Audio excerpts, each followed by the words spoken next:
안녕하세요, 성도 여러분. 한 주간 평안하셨습니까? 오늘은 지난주에 이어서 제2과 기도응답의 확신에 대해서 함께 공부해 보겠습니다. 그 전에 1과를 복습하는 시간을 갖겠습니다.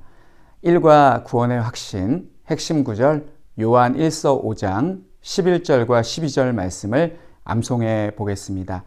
성도님들은 보시면서 읽으시고 저는 암송하도록 하겠습니다. 또 증거는 이것이니 하나님이 우리에게 영생을 주신 것과 이 생명이 그의 아들 안에 있는 그것이니라. 아들이 있는 자에게는 생명이 있고 하나님의 아들이 없는 자에게는 생명이 없느니라. 아멘.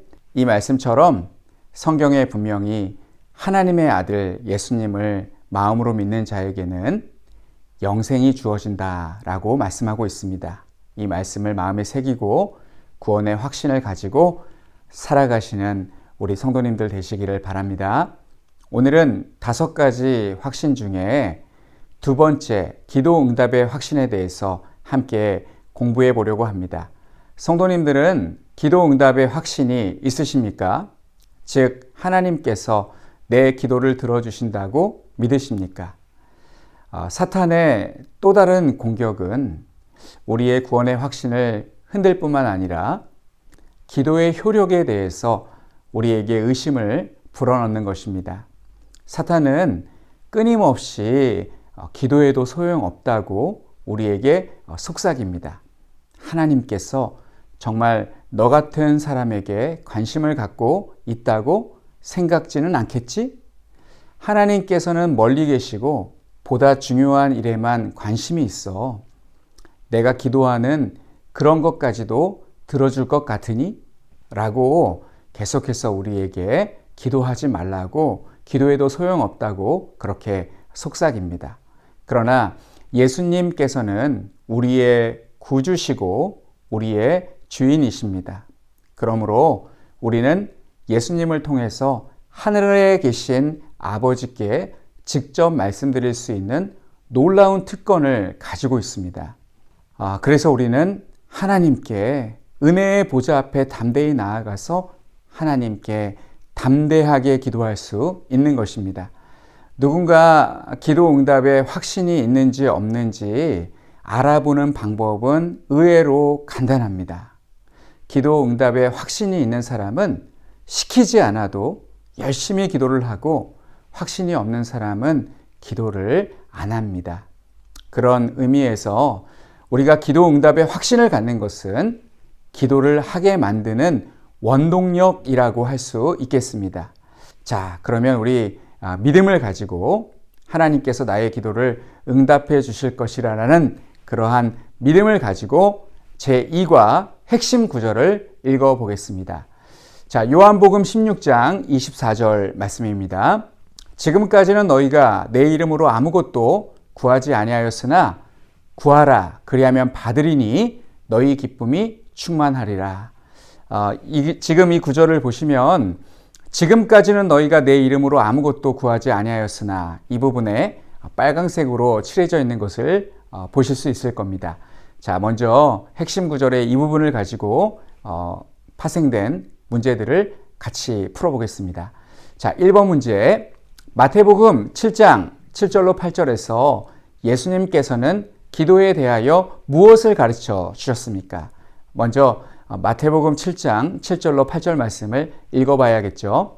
구하라 그리하면 너희에게 주실 것이요 찾으라 그리하면 찾아낼 것이요 문을 두드리라 그리하면 너희에게 열릴 것이니 구하는 이마다 받을 것이요 찾는 이는 찾아낼 것이요 두드리는 이에게는 열릴 것이니라. 이 말씀은 굉장히 유명한 말씀이죠. 이 말씀 가지고 믿지 않는 사람들은 노력해라, 힘내라 이런 의미로 사용하지만 사실 성경에서 이 말씀은 기도에 대해서 하시는 말씀입니다. 예수님께서는 기도를 구하고 찾고 문을 두드리는 것으로 그렇게 표현하셨습니다.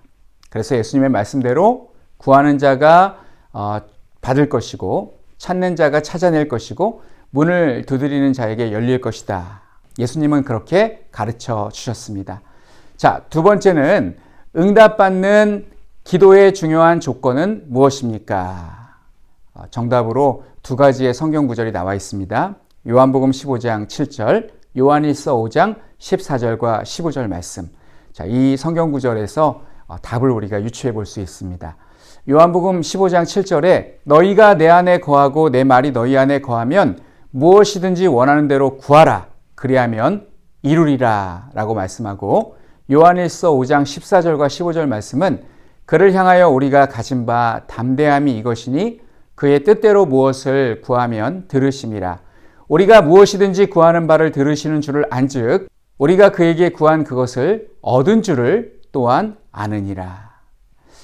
이 두 구절에서 우리가 예수님 안에 거하고 예수님의 말씀이 우리 안에 거하면 하나님께서 응답해 주시고, 그리고 기도할 때에 하나님의 뜻에 부합한 기도를 하면 들어주신다라는 말씀입니다. 자, 그러면 3번과 4번, 5번, 6번 문제까지 볼 텐데 그 전에 다시 한번 핵심 구절을 읽어보겠습니다. 지금까지는 너희가 내 이름으로 아무것도 구하지 아니하였으나 구하라 그리하면 받으리니 너희 기쁨이 충만하리라.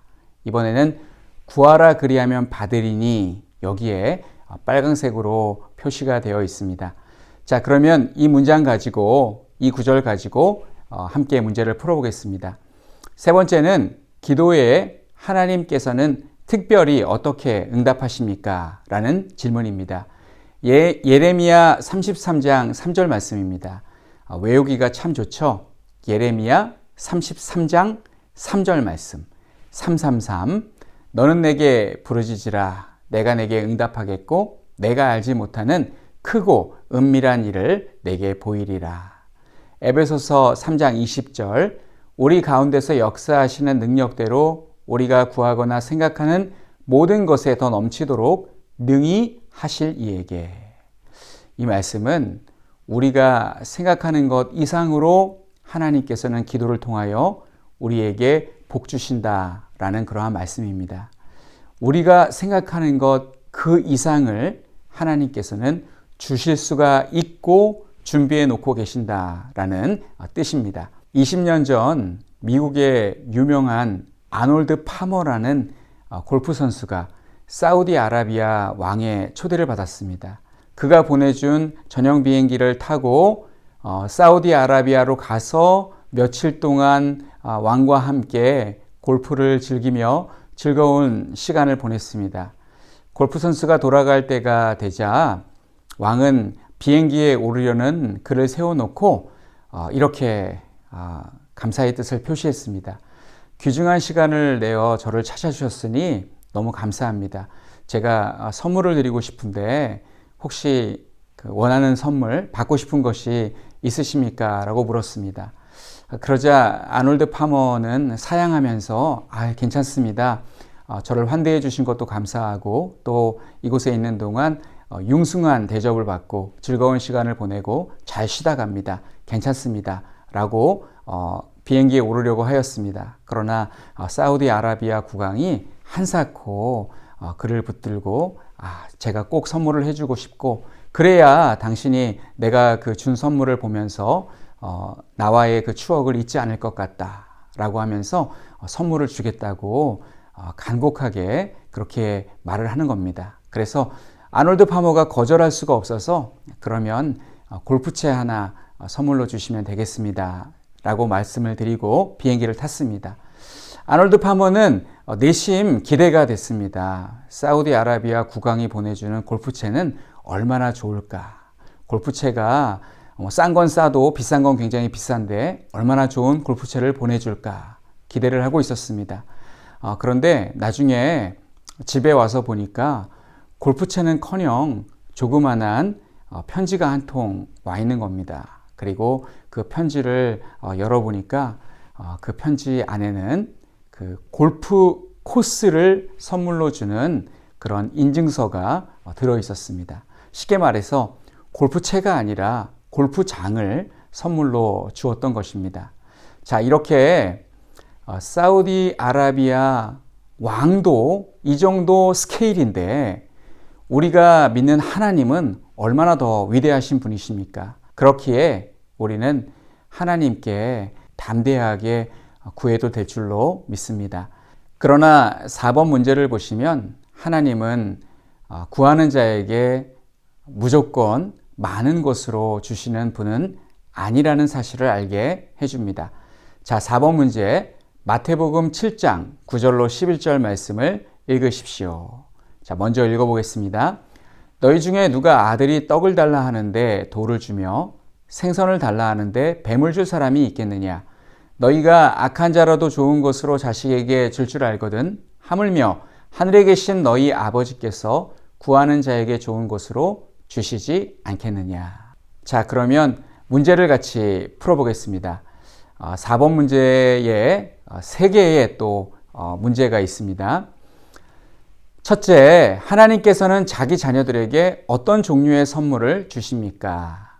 하나님은 당연히 우리 자녀들에게 좋은 것을 주십니다. 나쁜 것, 가치 없는 것, 해로운 것은 주시지 않고 가장 좋은 것, 최상의 것을 주시는 분이 바로 하나님이십니다.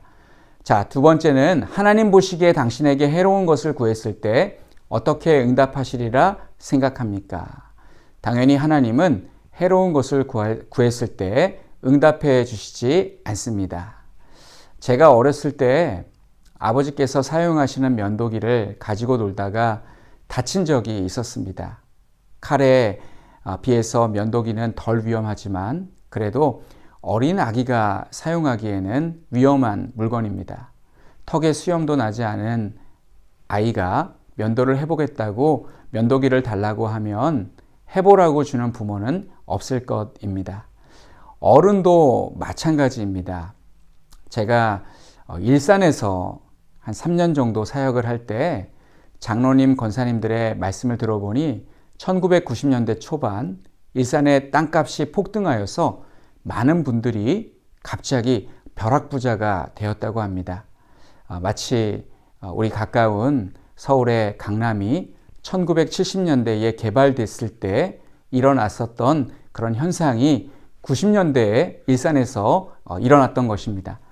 그중에는 그때 보상으로 받은 돈을 가지고 잘 사시는 분들도 있지만 어떤 사람은 갑자기 많은 돈이 생기자 일도 안 하고 유흥비와 도박을 하여서 보상으로 받은 돈뿐만 아니라 원래 소유하고 있었던 돈까지 다 탕진하고 그동안 유흥하느라 운동을 하지 않아서 건강이 악화되고 또 일하지 않아서 체력이 저하되어서 모든 것을 다 잃고 어렵게 살아가는 사람들이 있다라는 그러한 말씀이었습니다. 자, 하나님 보실 때에 이러한 것들은 해롭기 때문에 우리 인간의 생각에서는 좋을 것 같아 보여도 하나님 보실 때 그것은 우리를 망치는 것이라면 하나님은 주시지 않는 분이십니다. 그리고 세 번째는 하나님 보시기에 다른 때에 응답해 주시는 것이 더 나을 경우 어떻게 해 주시리라고 생각하십니까? 당연히 하나님은 응답을 연기하십니다. 우리는 오늘 기도응답의 확신에 대해서 함께 공부하고 있습니다. 그런데 오늘 이 수업은 어떻게 하면 우리가 하나님께로부터 기도해서 받아낼 것인가? 어떻게 기도하면 하나님께서 응답해 주실 것인가? 라는 데 초점이 있는 것이 아니라 하나님께서 어떤 기도를 해야 들어주시며 우리가 어떻게 기도해야 할까? 어떻게 해야 기도 응답을 받을 수 있을까? 어떤 기도를 드려야 될까? 여기에 초점을 맞추고 있습니다. 그래서 지금 저는 기도 응답이 안 되는 그러한 경우에 대해서 성도님들에게 설명을 드리고 있습니다. 라인홀드 리버의 평온을 비는 기도가 있습니다.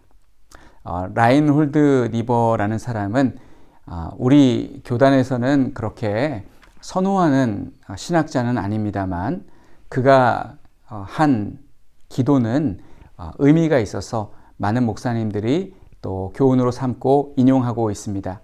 한번 제가 평온을 비는 기도문을 읽어드리겠습니다.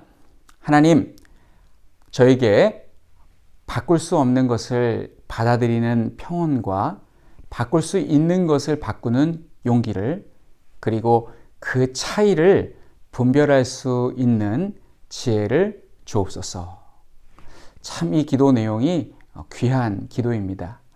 때로 우리는 기도로 하나님께서 도저히 응답해 주실 수 없는 것을 구할 때가 있습니다. 하나님은 우리가 구한다고 해서, 간절하게 구한다고 해서 다 들어주시는 분은 아니시기 때문에 그렇습니다. 예를 들면 이렇게 한번 가정을 해봅시다. 아합 왕이 나봇의 포도원을 탐을 냈습니다. 그래서 이제 나봇에게 그 포도원을 비싼 값을 쳐줄 테니까 달라고 했는데, 나봇이 조상 대대로 받은 것이라 줄 수 없다고 그렇게 말을 거절을 합니다. 그때 이제 아합 왕이 소가리를 하는 내용을 우리가 알고 있는데, 아합 왕이 나봇의 포도원을 자기에게 팔게 해달라고 하나님께 기도한다고 한번 생각해 보십시오. 하나님께서 그 기도를 들어주시겠습니까? 당연히 그 기도를 들어주시지 않을 뿐 아니라 오히려 이런 기도는 하나님을 노하시게 하는 기도일 수도 있습니다.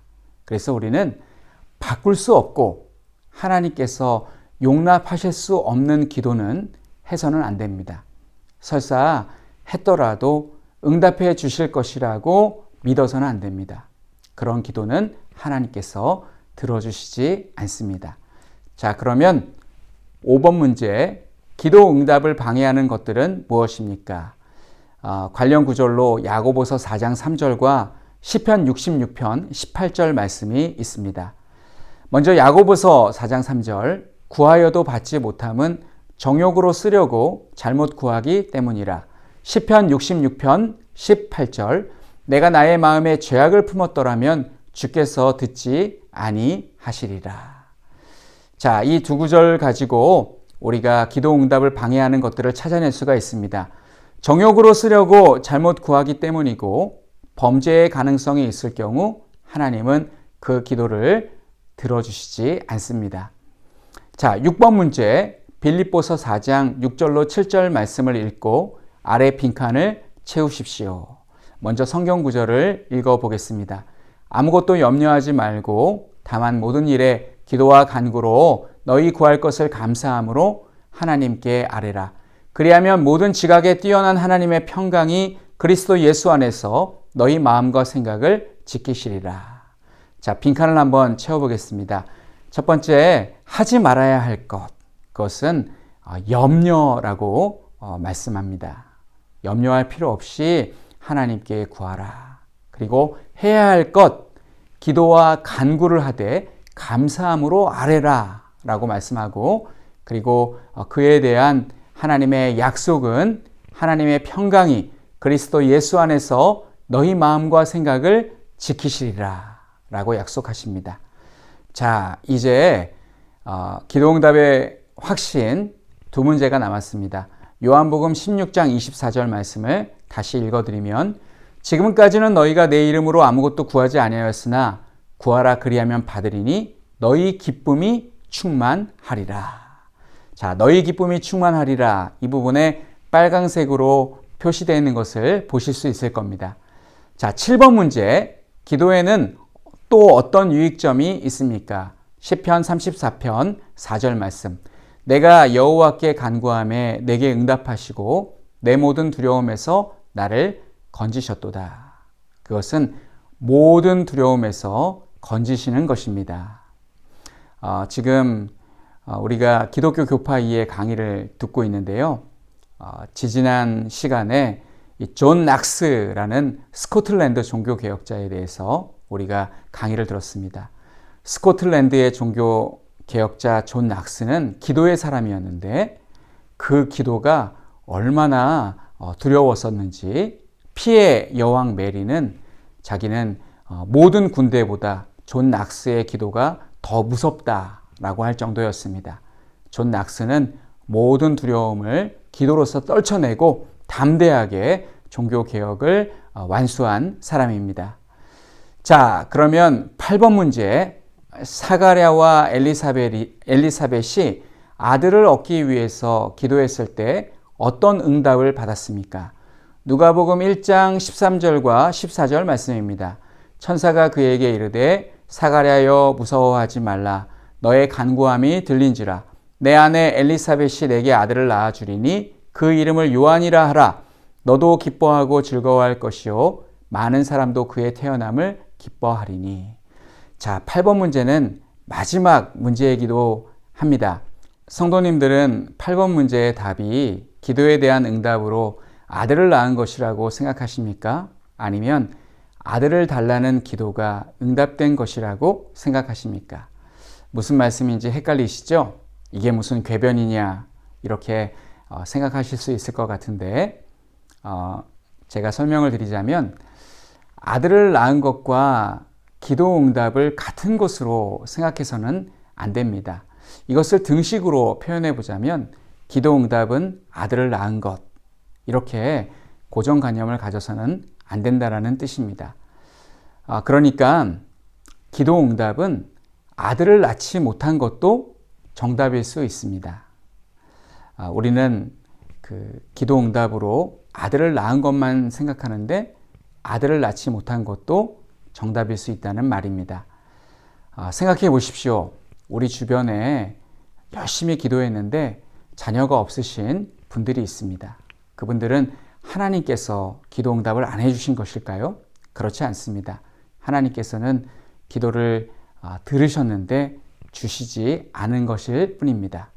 우리는 짧게 내다보기 때문에 왜 하나님은 나에게 자녀를 선물로 주시지 않았을까 이렇게 생각을 하게 되는데 하나님께서 자녀를 주시지 않은 것은 자녀를 주면 오히려 더 힘든 일을 겪게 될 것이 분명하기 때문에 먼 미래까지 내다보시는 하나님께서 자녀를 주시지 않은 것이라고 그렇게 받아들이셔도 될 것 같습니다. 그래서 저는 8번 문제에서 사가랴와 엘리사벳이 기도 응답으로 아들을 낳았다는 사실보다 더 중요한 것은 하나님께서 누구를 낳게 하셨는가라고 생각합니다. 하나님은 사가랴와 엘리사벳에게 세례 요한을 낳게 하시고 그를 양육하도록 하셨습니다. 사가랴와 엘리사벳이 낳은 세례 요한은 세상적으로 볼 때 불쌍한 사람입니다. 그는 사명이 있었기에 일찍 출가해서 광야에서 메뚜기와 석청을 먹으며 자연인처럼 살았습니다. 그리고 그의 사명은 예수님의 길을 예비하는 것이었습니다. 그는 사람들에게 예수님을 하나님께서 보내신 그리스도라고 소개하고 만년 이인자로 살았고 결국 헤롯에 의해 목베임을 당해서 죽었습니다. 생전에 세례 요한은 외식하는 바리새인 율법교사, 서기관 제사장 그리고 헤롯 왕까지 신랄하게 비판했기 때문에 그들로부터 미움을 받았습니다. 그는 예수님보다 3년 먼저 죽었으니 30살 정도의 죽임을 당했습니다. 부모는 세례 요한이 태어났을 때 기뻤지만 그가 죽었을 때는 슬펐을 것입니다. 물론 부모가 사가랴와 엘리사벳이 고령의 세례 요한을 낳았기 때문에 요한보다 먼저 죽었을 수도 있습니다. 그러나 그게 아니라면 얼마나 마음이 아팠겠습니까? 이처럼 하나님께서는 우리 성도들에게 자녀를 주시지 않는 경우도 있는데 그 이유는 하나님께서 먼 미래를 내다보시고 하나님께서 그렇게 하신 것은 아닐까 그런 생각을 해봅니다. 당장은 외롭고 또 힘들고 또 하나님께 대한 그러한 서운한 마음이 있으실지 몰라도 이 또한 하나님께서 응답해 주신 것이라고 믿고 그렇게 감사하게 살아가실 수 있기를 바랍니다. 자, 오늘 상당히 긴 시간 우리가 기도 응답의 확신에 대해서 배워보았는데요. 그런데 기도는 아무리 배워도 하지 않으면 소용이 없습니다. 성경도 우리가 설교 많이 듣지 않습니까? 성경 성경은 성령의 감동으로 기록되었고 하나님의 말씀이고 우리의 영혼을 살리고 또 우리를 의롭게 하고 바르게 하고 여러 좋은 말씀 많이 들었어도 성경 안 읽으면 아무 소용 없듯이 기도도 안 하면 아무 소용이 없습니다. 이 말은 이론보다 실천이 중요하다는 말입니다. 당장 오늘부터 기도 응답의 확신을 가지시고 기도를 시작하시기 바랍니다. 골방을 찾아 기도하시고 기도에 집중이 안 된다면 교회로 나와서 기도하시기 바랍니다. 성도들과 함께 열정적으로 기도하시기 바랍니다. 하나님은 기도하는 자에게 기도가 응답되는 체험을 갖게 하실 것이고 기도 응답의 경험이 많은 사람은 기도 응답의 확신을 갖게 될 것입니다. 기도 응답의 확신을 가지고 어떤 어려운 일도 모두 헤쳐나가시는 우리 모든 성도님들이 되시기를 간절히 축원하면서 오늘 수업을 마치도록 하겠습니다. 감사합니다.